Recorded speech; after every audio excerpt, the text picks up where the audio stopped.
Welcome to Focus on HR, your internet video program on human resources. I'm your host, Kathleen Koch.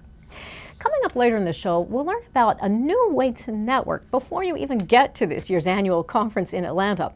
And a trio of experts will show us why everyone needs training in how to respond in an emergency. But first, the news. Last episode, we featured two attorneys talking about a National Labor Relations Board rule slated to go into effect April 30th. The rule dealt with posters employers were being required to place in prominent locations. The rule has now been blocked by an emergency injunction from a federal circuit court. Two lower federal courts had handed down contradictory rulings on whether the NLRB has the authority to issue the rule. The circuit court wants to suspend the rule until it can resolve the controversy. The case ultimately may end up before the Supreme Court.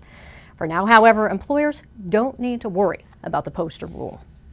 The Equal Employment Opportunity Commission is about to experience a significant change that could spark a variety of repercussions for employers.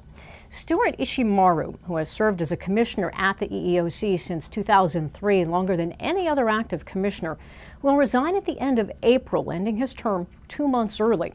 Ishimaru's departure means Democrats will no longer outnumber Republicans, and the commission may have more difficulty approving policies and guidance supported by the White House.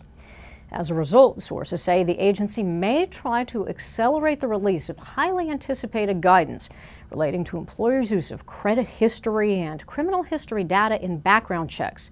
We'll have more information on this story as it becomes available. And now for a brief message from our sponsor.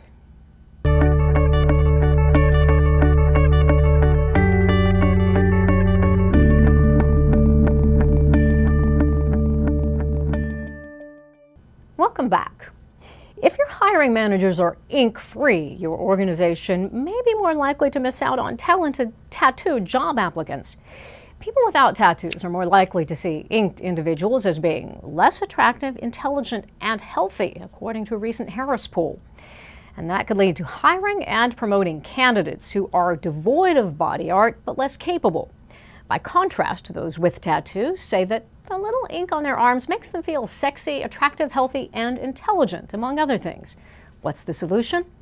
One option is informing decision makers that they may be biased. Or you could just make your hiring managers get a tattoo, maybe of your company logo, right here. Now, that's a good-looking tattoo.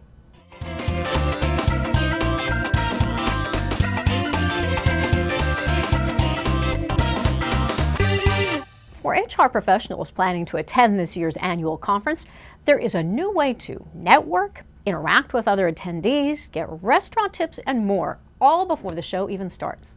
With more on that, here is Melina Chkobowicz, SHRM's Manager of Conference Marketing.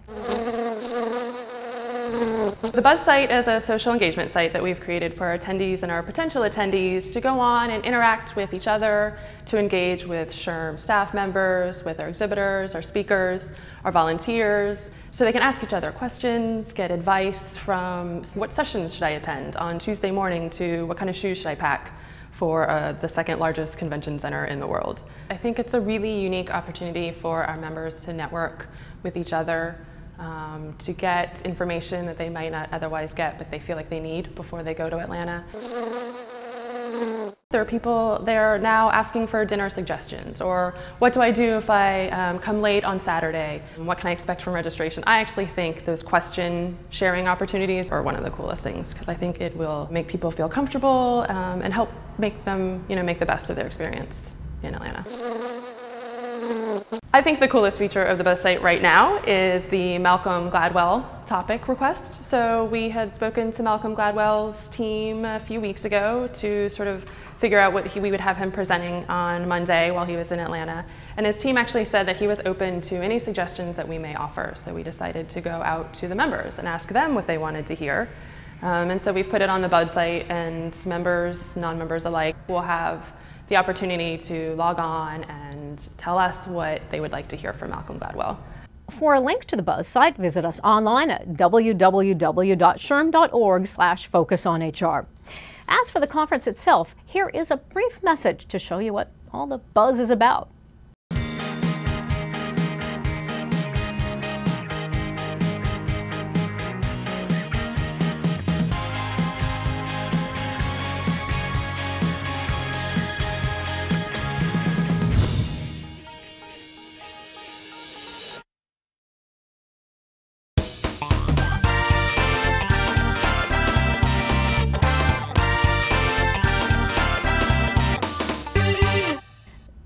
ever wants to think about a disaster taking place until one occurs, but by then it's too late. Coming up next, a group of experts tells us why emergency planning is such a legal, practical, and biological imperative. Most employers don't know that OSHA does demand that every employer without exception in the United States have an emergency accident plan and a fire prevention plan and train it annually. It stuns me that all sorts of employers and all sorts of workplaces, whether they be campuses, medical facilities, or corporations, including the very biggest, just don't understand this. Individuals in a workplace who are subjected to a traumatic emergency usually freeze. If they haven't been trained and they are now put in a situation where they have to think of this on their own, they get tunnel vision and tunnel hearing, if there is such a thing, where they just don't hear well and they don't see well. They freeze or just don't know what it is that they're expected to do. The fear response is one of the kind of strongest, most robust responses in the brain. In a fear response, your ability to literally be logical or think clearly goes down dramatically, and it goes down very quickly. It goes down in a second, and you lose the ability to kind of access memories easily. You lose the ability to think about options. You lose the ability to make decisions. I actually have a client who had a fire at their location. The employees tried to put the fire out instead of exiting the building and calling 911. By the time somebody says, "Oh my God, did anybody call 911?" the fire was well underway. It actually did burn the whole building down. And they had a lot of lag time getting back operational. Many natural kinds of reactions in emergencies are dangerous.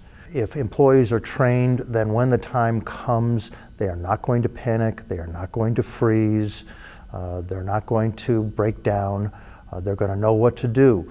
And this is the point of training and of kind of doing things over and over, is that in that tough situation you actually do the right thing. You have to cover a whole list of threats and risks that are apparent and foreseeable in the workplace, and that's just about every kind of threat you can think of.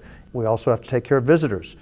Visitors are the least likely to know our facility, the most likely to freeze, panic, and sue us, and they always win. A visitor to a building who doesn't know the layout at all, doesn't know kind of where they are, what's happening, they're going to react much more intensely to an emergency situation than people who know exactly what's going on. Pregnant women, people who are mobility challenged, on crutches temporarily, people who don't move quickly, blind, deaf, all of these people for emergency response purposes are special needs personnel. Your emergency response team has to have a buddy system. It has to be very, very robust. I think that we need more generalized rules that are very simple and easy to follow. And an example of that is that there's one person designated as the kind of emergency go-to person. And so the rule that you just have to know is that follow that person in an emergency. If you do have a plan as an employer and you've trained it to all of your employees, then they'll know exactly what to do. This is pretty straightforward stuff. But employers are not training their plans, and the employer is always responsible for every person who is on their premises when that emergency occurs. Mitchell says OSHA requires businesses to train workers on their safety plans when they are hired and at least once per year after that. Is that enough? He says it's the bare minimum.